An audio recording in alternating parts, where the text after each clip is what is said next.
1994년 9월 23일 금요일 저녁 6시 서울 서초구 청운동의 고급 아파트 15층. 그날 이후 대한민국 부동산 업계의 전설로 불리던 노부부 이장호 73 씨와 윤미숙 71 씨는 자취를 감췄다. 유문은 안에서 잠겨 있었고 집은 평소처럼 정돈되어 있었다. 외부 침입 흔적은 없었다. 가족 사진이 걸린 거실 벽은 그대로였고 부엌 식탁 위에는 반쯤 비운 아침 식사가 남아 있었다. 수건은 욕실에 걸려 있었고 장롱 속 옷가지는 계절별로 정리되어 있었다. 무엇 하나 빠진 것이 없었다.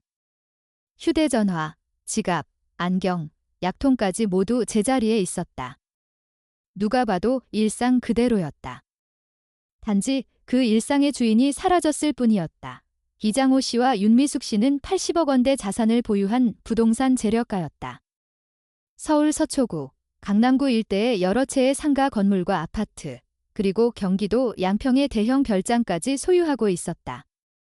그들이 거주하던 청운 아파트는 당시 강남권에서도 손꼽히는 고급 주상복합 아파트였고 이 씨 부부는 그곳에서도 조용하고 품격 있는 이웃으로 알려져 있었다. 이웃들은 그들을 평범한 노년부부로 기억하고 있었지만 사실 그들은 강남 부동산 시장을 20년 넘게 이끌어온 살아있는 역사였다. 그날 저녁, 자녀 누구도 부모에게 연락이 닿지 않았다. 전화는 꺼져 있었고 아무도 응답하지 않았다. 다음 날도 그 다음 날도 마찬가지였다. 9월 25일, 둘째 아들 이민준 씨가 부모의 아파트를 방문했다. 도어록은 비밀번호로 잠겨 있었고 문은 안에서 걸쇠까지 채워져 있었다. 몇 번의 호출 후에도 반응이 없자 결국 경비실과 함께 문을 강제로 열었다. 그 순간 이민준 씨는 말을 잃었다. 실내에는 인기척이 전혀 없었고 무엇 하나 이상한 점이 없었다. 화분은 물이 준 상태였지만 죽지는 않았고 거실엔 신문이 한 부 펼쳐져 있었으며 TV 리모컨은 테이블 한쪽에 가지런히 놓여 있었다. 단지 그곳엔 이 씨 부부가 없었다. 더 이상 기다릴 수 없다고 판단한 그는 곧바로 강남경찰서에 실종 신고를 했다. 경찰은 현장을 확인한 뒤 즉시 수사에 착수했다. 내부에 침입 흔적은 없었다. 창문은 잠겨 있었고 베란다에도 흔적이 없었다. 현관문이 지문은 가족 구성원의 것뿐이었고 새로운 출입 흔적은 없었다. 경찰은 가족들에게 연락했다. 큰딸 이수진 씨는 강남의 유명 피부과 원장이었고 셋째 아들 이민혁 씨는 부친의 부동산 업무를 도우며 함께 일하고 있었다. 세 자녀 모두 부모와의 관계에 문제가 없었다고 진술했고 마지막 통화나 만남도 특별할 것 없는 안보 수준이었다고 했다. 하지만 경찰은 이상한 점을 하나씩 발견하기 시작했다. 먼저 이 씨 부부의 모든 신발이 현관 신발장에 그대로 놓여 있었다. 외출 시 신던 운동화, 정장화, 슬리퍼까지 전부 있었다. 덧신도 거실 구석에 놓여 있었다. 그렇다면 그들은 맨발로 외출한 것인가? 이수진 씨는 아파트 복도에 설치된 CCTV를 확인해보자고 제안했다. 아파트 관리사무소에서 지난 3일간의 녹화 영상을 제출했다.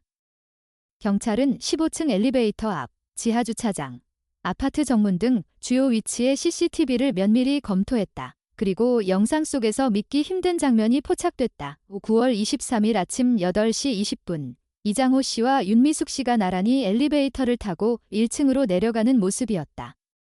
이 씨는 회색 바지에 흰 셔츠를 입고 있었고 윤 씨는 베이지색 원피스를 입고 있었다. 하지만 두 사람의 발에 신겨진 것은 실내용 슬리퍼였다. 특히 윤미숙 씨가 신은 분홍색 슬리퍼는 가족 모두가 그녀가 집안에서만 신던 것을 알고 있었다. 엘리베이터에서 내린 두 사람은 1층 로비에 잠시 나타났지만 이후 정문을 나가는 장면도 지하주차장으로 이동하는 모습도 어디에도 찍히지 않았다. CCTV에는 더 이상 그들의 행적이 포착되지 않았다. 경비실장과 관리사무소 직원까지 총동원해 건물 내부 모든 공간을 확인했지만 그 어디에도 이 씨 부부는 없었다. 화장실, 창고, 지하상가까지 샅샅이 살폈지만 소득은 없었다. 이 사건은 서초경찰서에서 강남경찰서 강력팀으로 이관되었고 긴급회의가 열렸다. 수사팀은 그들의 실종이 단순한 가출이 아닐 수도 있다는 가능성에 무게를 두기 시작했다. 나이가 70을 넘은 노부부가 실내 슬리퍼를 신고 아무런 짐도 없이 외출한다는 건 쉽게 납득되지 않는 일이었다. 게다가 이 씨 부부는 치매나 정신적 질환 이력이 전혀 없었다. 매일 같은 시간 한강공원을 산책했고 정기 건강검진을 받으며 지극히 규칙적인 생활을 해온 것으로 드러났다. 이웃들 역시 이들 부부가 매우 건강하고 분별력 있는 어르신들이었다고 기억했다. 실종 다음 날 가족들과 가까운 지인들 사이에 소문이 돌기 시작했다. 이상하다. 아무런 흔적도 없다니 혹시 납치? 아니면 자발적인 잠적? 그런 분들이 갑자기 그럴 리가 없는데 단서 없는 실종. 정체불명의 외출. CCTV 속 마지막 모습 모든 것이 너무나 조용했다. 그 침묵 속에서 수사는 서서히 깊은 어둠 속으로 들어가고 있었다. 이장호 씨 부부의 마지막 모습이 찍힌 CCTV 영상 이후 경찰은 본격적으로 실종 사건으로 수사 방향을 잡았다. 단순한 외출이나 가출이 아니라는 결론에 도달한 것이다. 그들은 고령의 부부였고 정신적으로도 신체적으로도 스스로를 돌보는데 전혀 문제가 없는 사람들이었다. 무엇보다 CCTV에 포착된 모습은 평상복 차림에 실내용 슬리퍼를 신고 있다는 점에서 일반적인 외출로 보기엔 무리가 있었다. 경찰은 다시 아파트 내부의 CCTV를 전수조사하기 시작했다. 특히 15층 복도와 엘리베이터 주변, 지하 주차장, 정문 출입구 영상을 집중적으로 분석했다. 그런데 기묘한 사실이 하나 드러났다. 9월 23일 오전 7시부터 8시까지 딱 1시간 분량의 영상이 사라져 있었다. 바로 이장호 씨 부부가 사라지기 직전 시간대였다. 경찰은 관리사무소를 찾아가 이유를 물었다. 관리소장은 난처한 표정으로 말했다. 그날 오전 CCTV 시스템에 일시적인 오류가 발생해 1시간 동안 녹화가 되지 않았다는 것이었다. 기록상에도 시스템 에러 로그가 남아 있었다. 경찰은 이 부연을 의심했다. 하필이면 실종 직전 1시간 동안만 영상이 사라졌다는 것은 단순 오류로 보기엔 지나치게 정교해 보였다.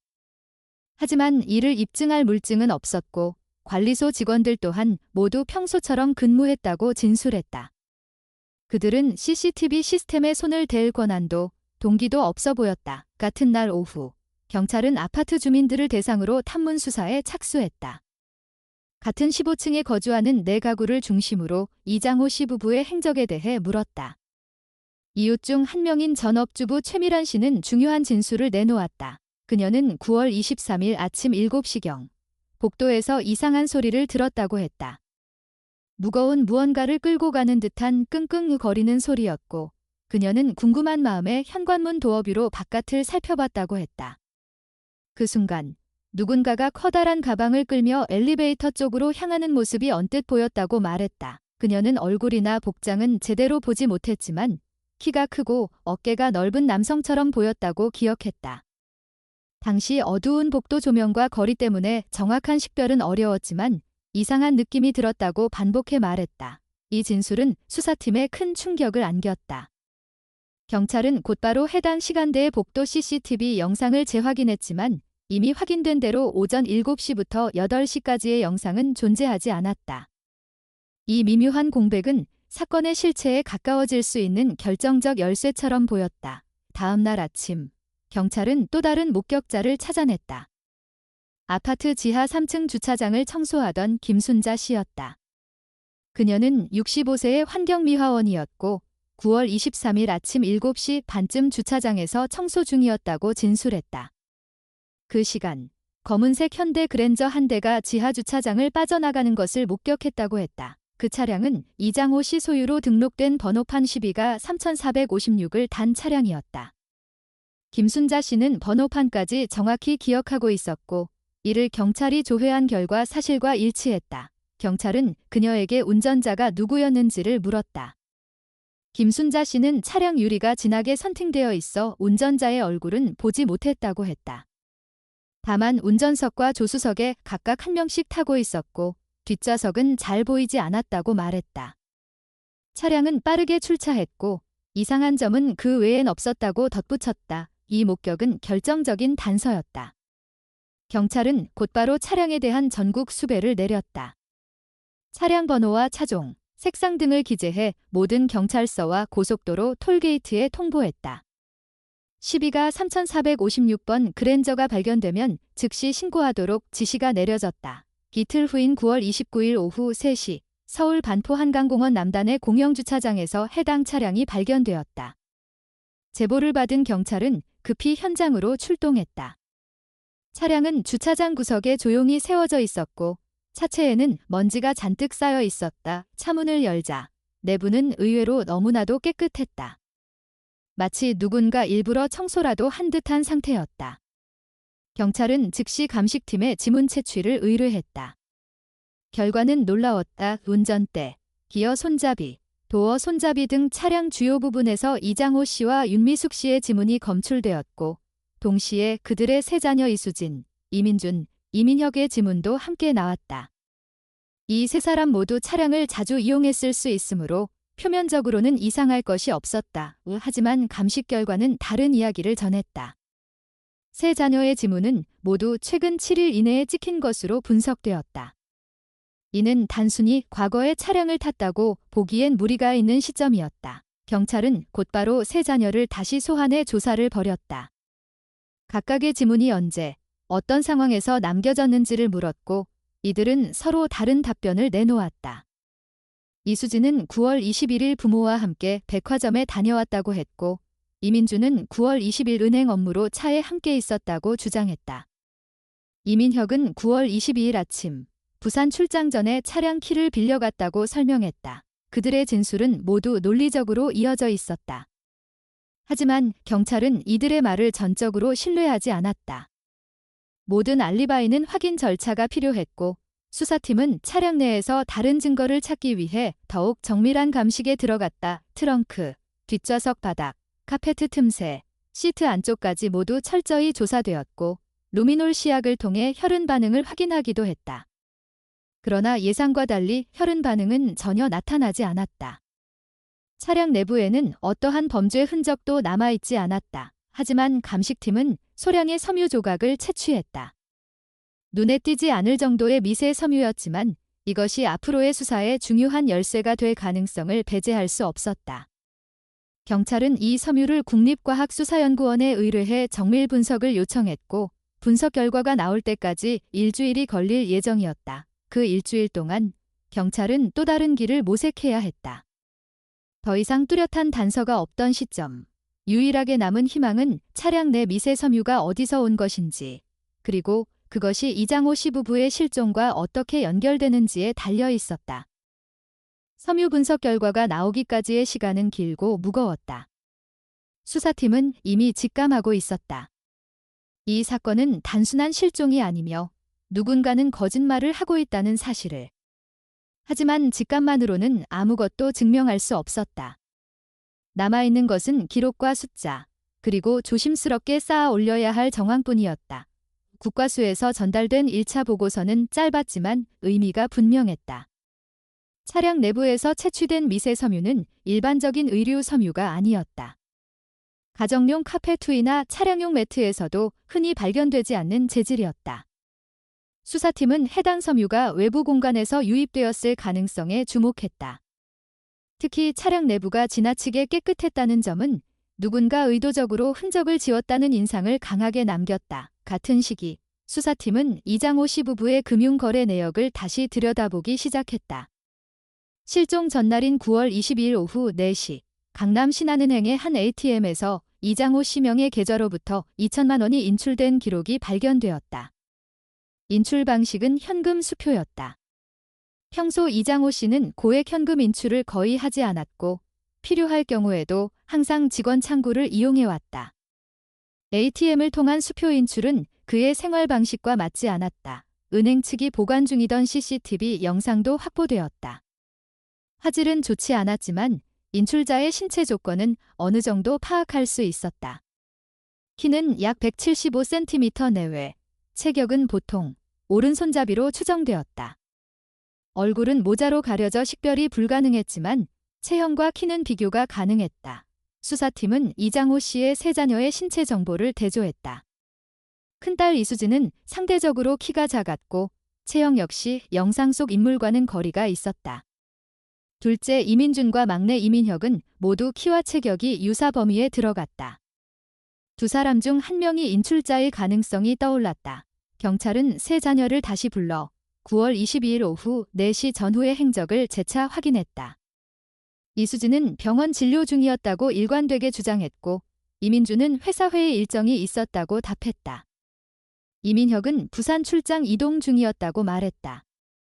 세 사람 모두 그럴듯한 설명을 내놓았고 겉으로 보기에는 흠이 없었다. 그러나 수사팀은 그 설명들을 그대로 받아들이지 않았다. 특히 이민혁의 부산 출장 일정은 면밀한 확인이 필요했다. 호텔 예약 기록과 고속도로 통행 기록을 대조한 결과 그의 차량은 9월 22일 오후 서울을 출발해 부산으로 이동한 것이 맞았다. 하지만 그 기록만으로는 모든 시간이 설명되지 않았다. 이동 시간 사이에 비어있는 구간이 존재했다. 한편 섬유 분석의 추가 결과가 도착했다. 국과수는 해당 섬유가 1990년대 초반 이탈리아에서 소량 수입된 고급 별장용 카페2 섬유와 일치한다는 결론을 내렸다. 국내 유통량이 극히 적었고 주로 수도권 부유층의 별장이나 고급 주택에만 설치된 제품이었다. 수사팀은 즉시 관세청 수입 기록과 유통 경로를 추적했다. 그 과정에서 익숙한 이름이 등장했다. 1993년 해당 카페2를 구매한 인물 중 한 명이 이수진의 남편 명의로 등록된 기록이 확인된 것이다. 설치 장소는 경기도 양평군의 한 별장이었다. 이 별장은 이장호 씨 소유의 양평 별장과는 다른 주소지였고 소유주는 이수진 부부로 되어 있었다. 수사팀은 이 사실을 매우 중요하게 받아들였다. 차량에서 발견된 섬유와 동일한 재질이 카페2의 이수진 부부의 별장에 설치되어 있다는 점은 이장호 씨 부부가 그 별장과 어떤 방식으로든 연관되었을 가능성을 강하게 시사했다. 하지만 이 시점에서는 여전히 가능성에 불과했다. 결정적인 연결고리가 필요했다. 그 무렵 수사팀은 이민혁의 통신 기록을 다시 검토했다. 실종 전날 새벽 2시 35분 이민혁의 휴대전화에서 이장호 씨의 번호로 발신 기록이 남아 있었다. 통화는 연결되지 않았고 짧은 시도 후 종료된 것으로 기록되어 있었다. 이민혁은 이 통화에 대해 잠이 오지 않아 문자를 남기려다 연결이 되지 않아 끊었다고 설명했다. 하지만 수사팀의 시선은 그 시간대에 머물렀다. 새벽 2시 35분. 부산 출장 중인 사람이 굳이 그 시간에 서울에 있는 부친에게 연락을 시도한 이유는 무엇이었는가? 단순한 우연으로 보기에는 앞서 드러난 정황들이 너무 많았다. 같은 시기 언론 보도가 본격화되었다. 강남 80억 부자 노부부 미스터리 실종이라는 자극적인 제목이 연일 신문과 방송을 장식했다. 아파트 앞에는 기자들이 몰려들었고 세 자녀는 차례로 모습을 드러냈다. 그들은 부모의 무사 귀환을 호소했고 깊은 상심에 빠진 가족의 모습을 보였다. 겉으로 보기에 그들은 피해자였다. 그러나 수사팀 내부에서는 분위기가 달랐다. 차량, 섬유, 금융기록, 통신기록. 각각은 단독으로 결정적이지 않았지만 하나의 방향을 가리키고 있었다. 이장호 씨 부부의 실종은 외부 범죄자가 아닌 가족 내부에서 시작되었을 가능성. 그리고 그 중심에는 세 자녀가 있었다. 하지만 그 가능성을 확신으로 바꾸기에는 아직 증거가 부족했다. 수사팀은 섬유 분석을 바탕으로 양평 별장에 대한 추가 정보를 수집하기 시작했다. 별장의 현재 소유 상태, 출입 기록, 관리 내역, 그리고 과거의 사용 이력까지. 동시에 세 자녀의 알리바이를 하나하나 다시 확인하는 작업도 병행되었다. 수사는 점점 더 깊은 곳으로 들어가고 있었다. 표면 위에 드러난 것은 효자와 효녀의 얼굴이었지만 그 아래에는 설명되지 않은 숫자와 시간, 그리고 침묵이 겹겹이 쌓여 있었다. 그리고 그 침묵의 중심에 이장호 씨 부부의 행방이 있었다. 2019년 말 서울 강남경찰서에는 장기 미제 사건을 전담하는 TF팀이 새롭게 꾸려졌다. 이진우 경정이 팀장을 맡았고 그는 형사생활 20년 차의 베테랑이었다. TF팀의 첫 번째 과제로 선택된 사건은 1994년 청운아파트 노부부 실종 사건이었다. 공식적으로는 실종으로 종결된 사건이었지만 이진우 경정은 수사 기록을 처음 접한 순간부터 확신에 가까운 의심을 품게 되었다. 이 사건은 단순한 실종이 아니었다. 이 팀은 즉시 증거보관소에서 관련 자료를 확보했다. 박스에는 1994년 당시 수집된 사진 필름, 지문 카드, 진술서 복사본, 그리고 몇 가지 현장 채취물들이 들어 있었다. 그중 한 봉투가 이진우 경정의 시선을 끌었다. 봉투 바깥면에 적힌 문구는 다음과 같았다. 이장호 명의 은행 금고 열쇠 1994년 10월 5일 자택에서 발견. 금고에 관한 기록은 당시 수사일지에는 없었다. 팀은 곧바로 해당 금고가 어떤 은행에 속해 있는지를 확인했고 서울 강남구 소재 신한은행 본점의 대여금고로 확인되었다. 이장호 씨 명의로 1992년부터 대여해온 것이었으며 자동이체를 통해 25년간 연체 없이 유지되고 있었다. 계좌 역시 자동이체 외엔 거의 사용되지 않았지만 금고 대여료만큼의 잔액은 계속 유지되고 있었다. 이진우 경정은 법원에 금고 개봉을 위한 영장을 신청했고 2020년 3월 20일 오전 TF팀은 신한은행 본점 지하 금고실에 도착했다. 담당 직원이 금고 237번을 열자 안에는 두 개의 봉투가 보였다. 하나는 서류 봉투였고 다른 하나는 항변이 진행된 작은 편지 봉투였다. 편지 봉투 겉면에는 이장호 씨의 손글씨로 다음과 같이 적혀 있었다. 내가 죽거나 사라지면 이 편지를 경찰에 전달해 주십시오. 편지 봉투는 밀봉된 상태였고 감식팀이 지문을 채취한 결과 이장호 씨와 윤미숙 씨의 지문이 명확히 남아 있었다. 봉투 안에는 만년필로 쓴 3장의 편지가 들어 있었다. 편지의 첫 문장은 이랬다. 1994년 9월 22일. 나 이장호는 이 편지를 남긴다. 만약 내가 갑자기 사라지거나 의문사한다면 이 편지를 경찰에 전달해달라의 편지는 이장호 씨가 느낀 불안감과 경계심을 고스란히 담고 있었다.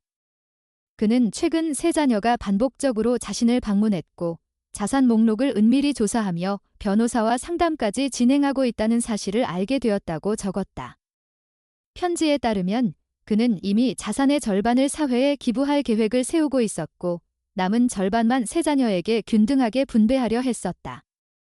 하지만 이 계획은 자녀들의 격렬한 반발을 불러일으켰고 특히 막내 이민혁은 격한 언행을 서슴지 않았다고 밝혔다. 그는 편지 말미에 다음과 같이 적었다. 나는 두렵다. 내 자식들이 나를 해칠지도 모른다는 생각에. 윤미숙도 같은 걱정을 하고 있다. 만약 우리에게 무슨 일이 생긴다면 이 편지가 진실을 밝히는데 도움이 되기를 바란다. 이진우 경정은 편지를 조용히 접었다. 감정이 북받치기보다는 퍼즐 조각 하나가 명확하게 제자리에 끼워지는 느낌이었다. 이 편지는 자녀들에 대한 단순한 의심을 명확한 방향으로 전환시켜주는 단서였고 TF팀은 본격적으로 1994년 9월 22일과 23일 이틀간의 자녀들 행적을 정밀 재구성하기 시작했다. 먼저 통신 기록이 확인되었다.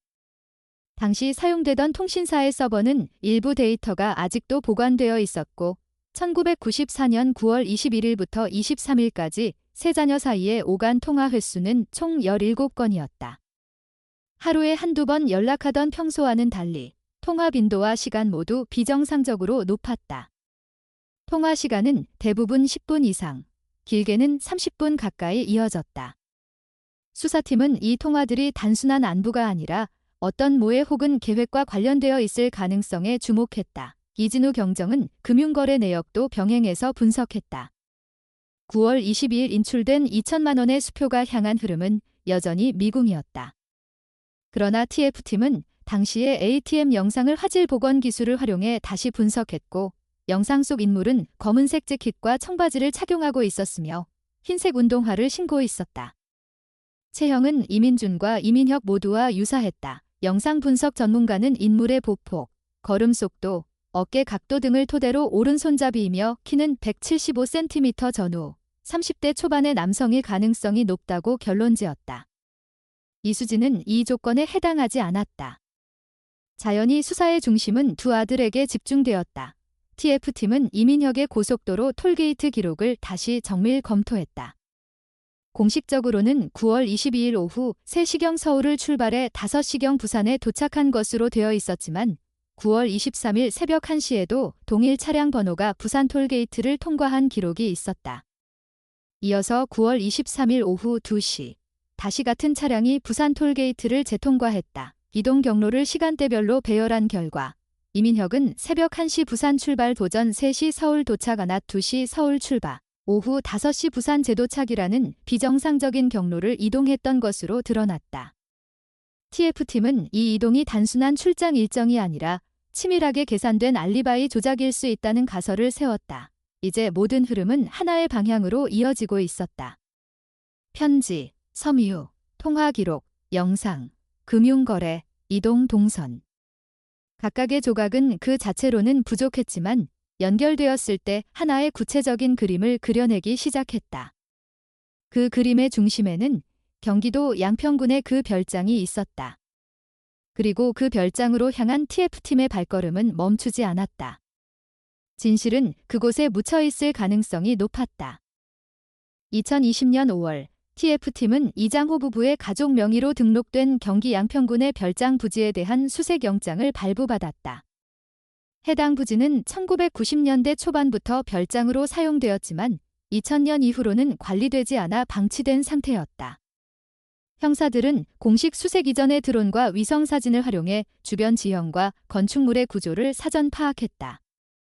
과거의 현장 사진과 비교한 결과 1994년 이후로 변형된 흔적이 거의 없다는 점이 확인되었다. 현장 감식반은 별장 뒤편의 화단 쪽에서 이상한 토양 이질감을 발견했다. 잡초가 자라지 않고 흙의 결이 주변과 달랐다.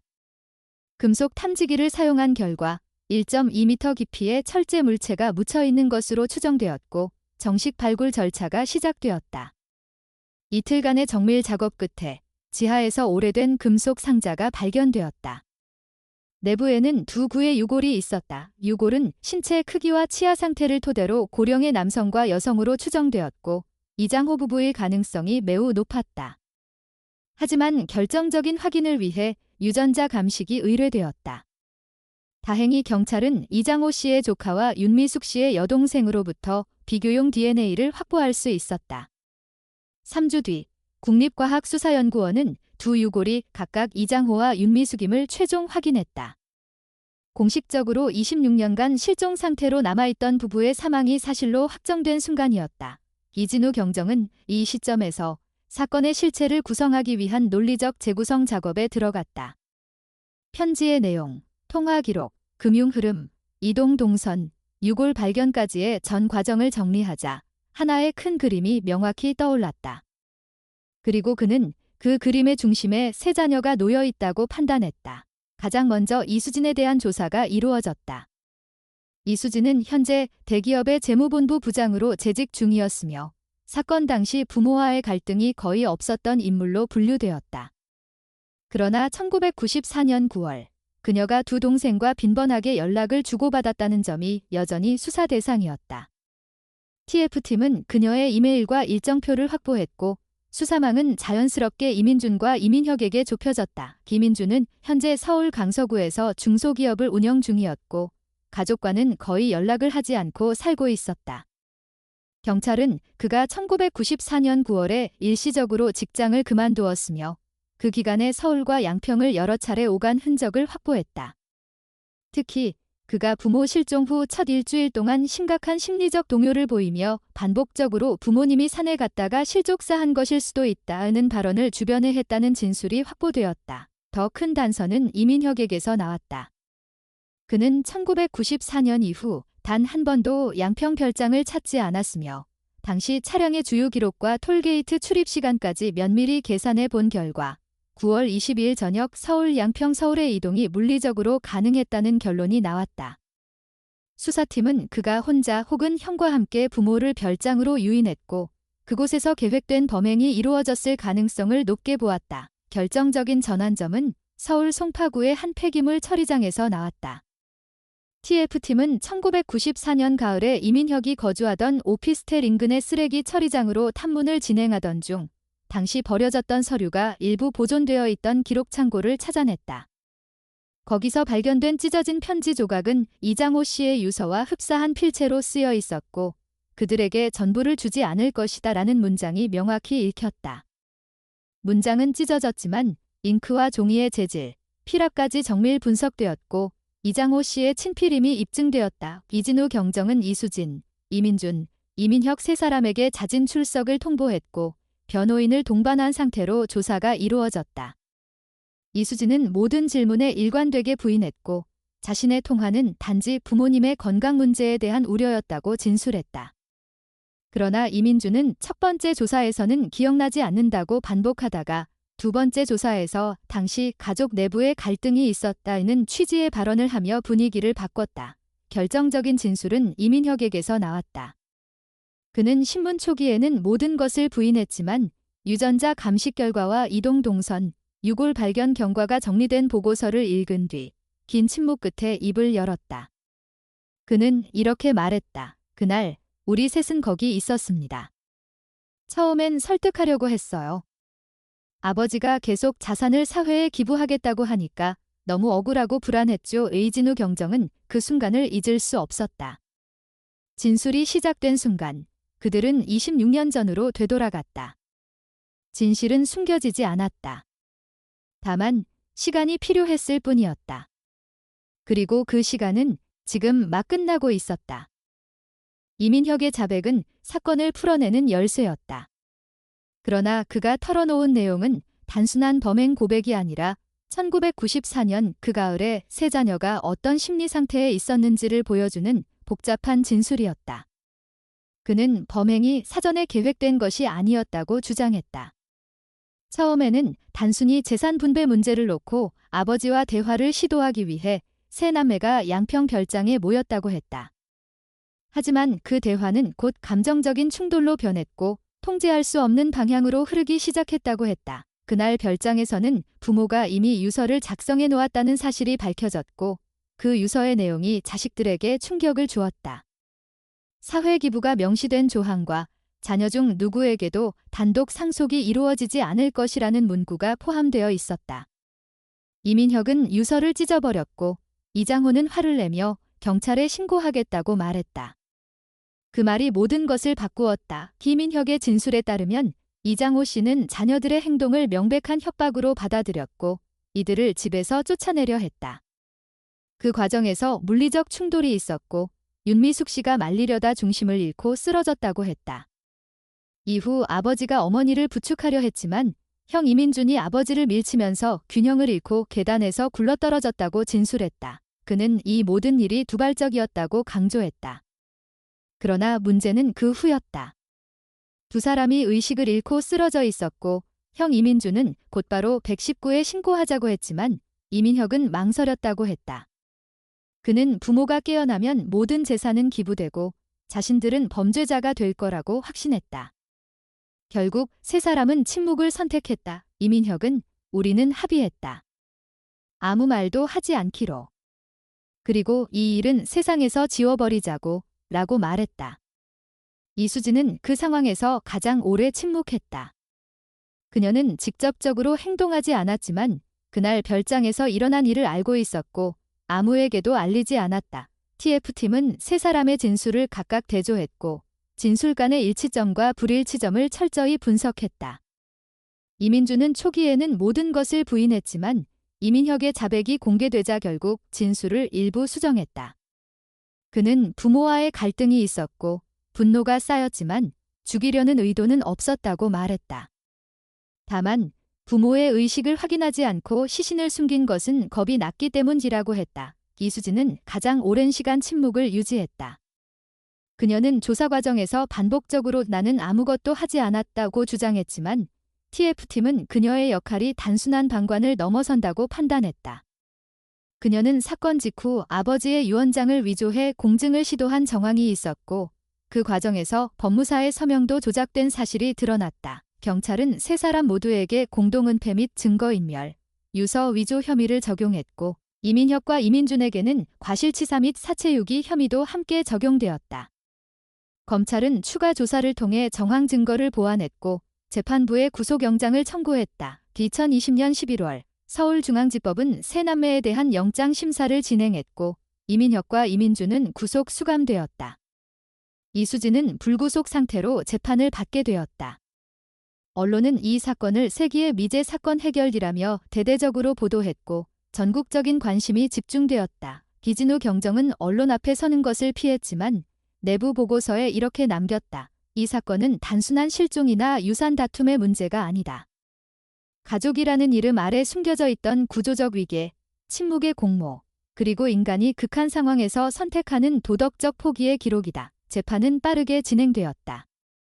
세 사람은 모두 서로의 책임을 분산시키려 했지만 검찰은 진술과 증거의 정합성을 통해 각자의 역할과 책임을 명확히 규명했다. 특히 이민혁이 유서 내용에 대해 이미 알고 있었고 사건 이후 부모의 재산을 관리하며 일부를 은닉한 사실이 밝혀지며 그의 책임이 가장 크다고 판단되었다. 재판부는 이민혁에게 징역 15년, 이민준에게 징역 10년, 이수진에게는 집행유예 3년을 선고했다.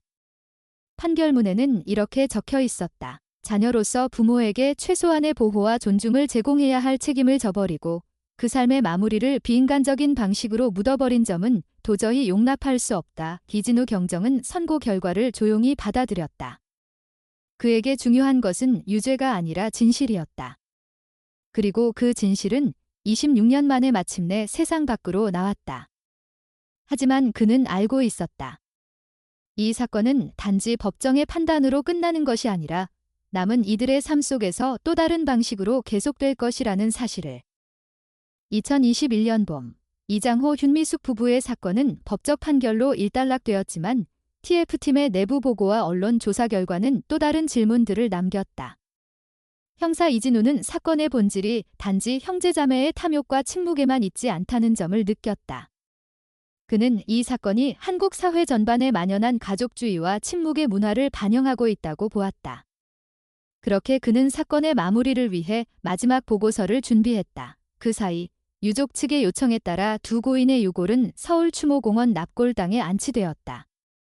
안치식에는 외부인은 거의 없었고 유일하게 참석한 인물은 이장호의 여동생 이정화였다. 그녀는 눈에 띄지 않게 조용히 묵념을 마치고 돌아갔다.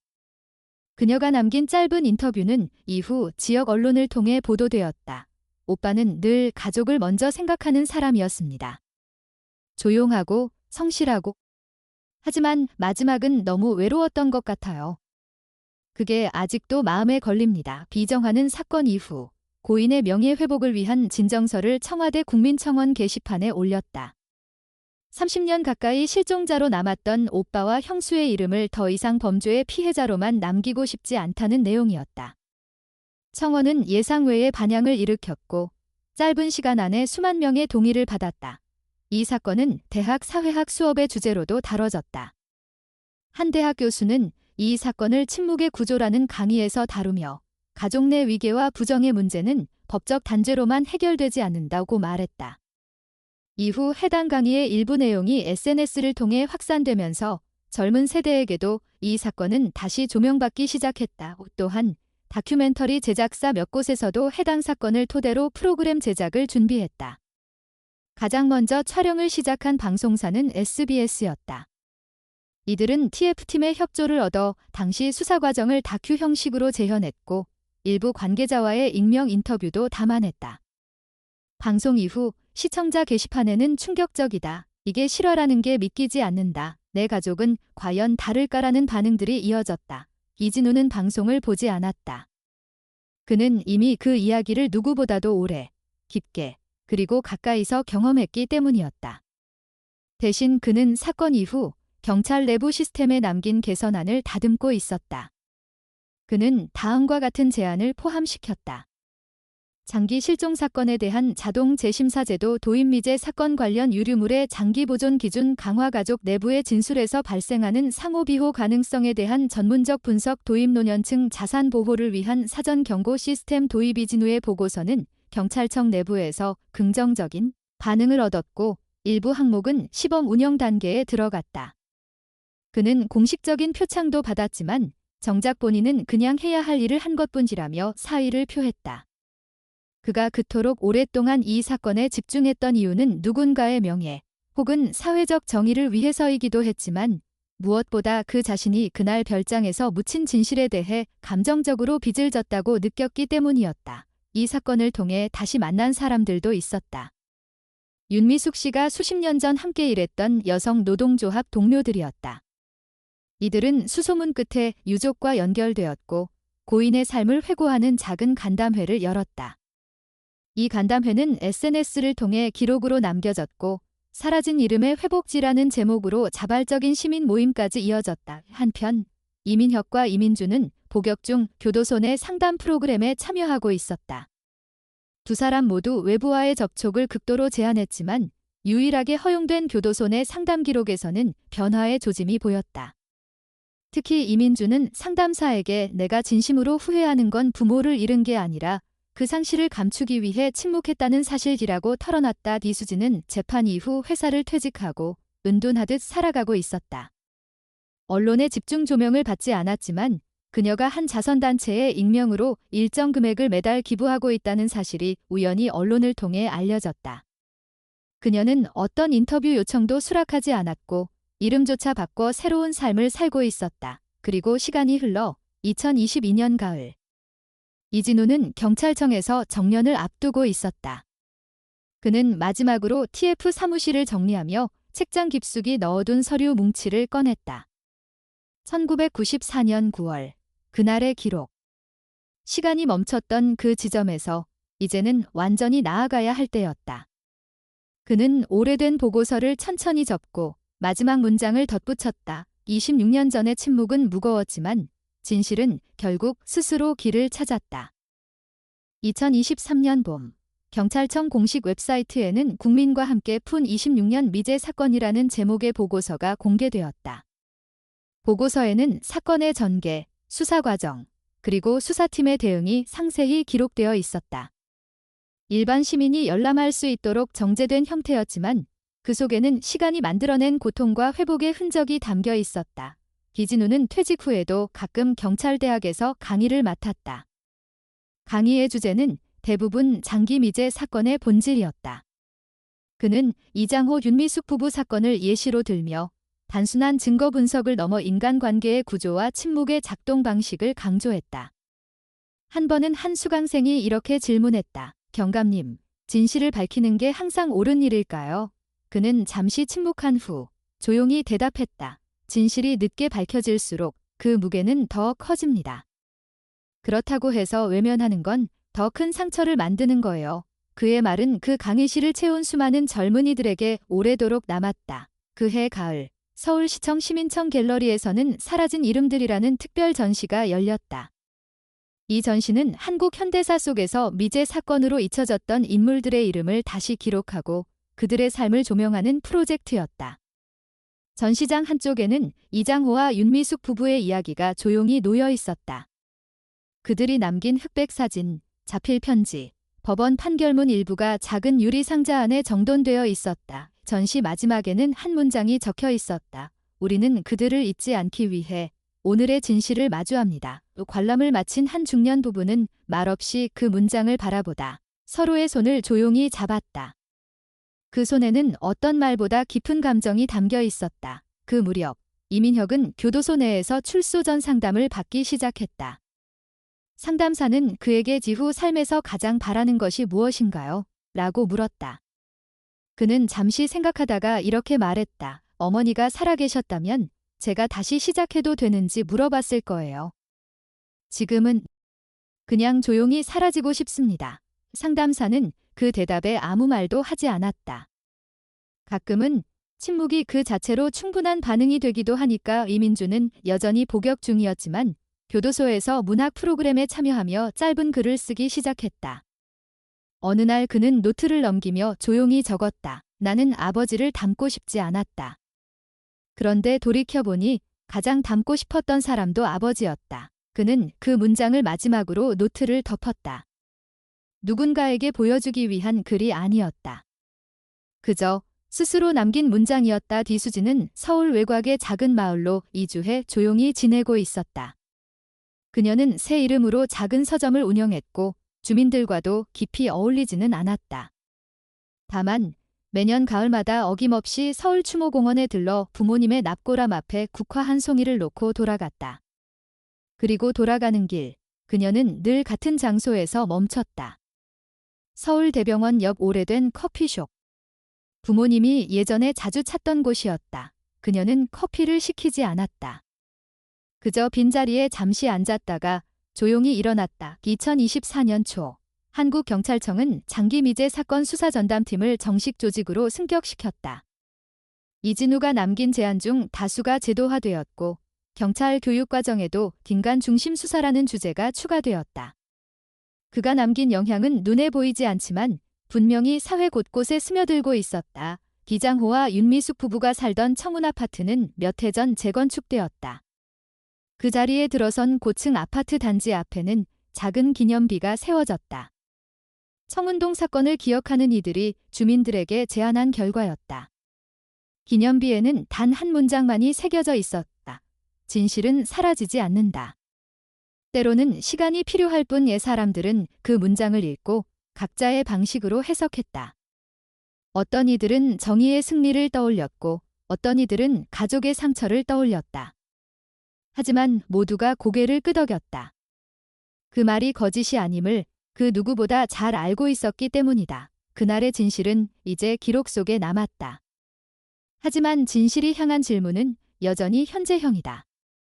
우리는 얼마나 오래 침묵을 견딜 수 있을까? 그리고 얼마나 늦더라도 다시 말할 용기를 낼 수 있을까? 그 질문은 어쩌면 남겨진 우리 모두에게 던져진 것이었는지도 모른다. 오늘도 저희의 이야기에 귀 기울여 주셔서 진심으로 감사드립니다. 바쁜 일상 속에서 잠시 시간을 내어 하나의 이야기를 함께 해주신 그 마음이 저희에게는 무엇보다 큰 힘이 됩니다. 오늘 전해드린 이야기는 단지 한 가정의 비극이 아니라 우리가 살아가는 사회 속에서 얼마나 많은 침묵과 외면이 쌓여 있는지를 보여주는 거울이기도 했습니다. 진실은 때로 너무 늦게 밝혀지기도 하지만 결국은 스스로 길을 찾아 나온다는 점에서 큰 울림을 남깁니다.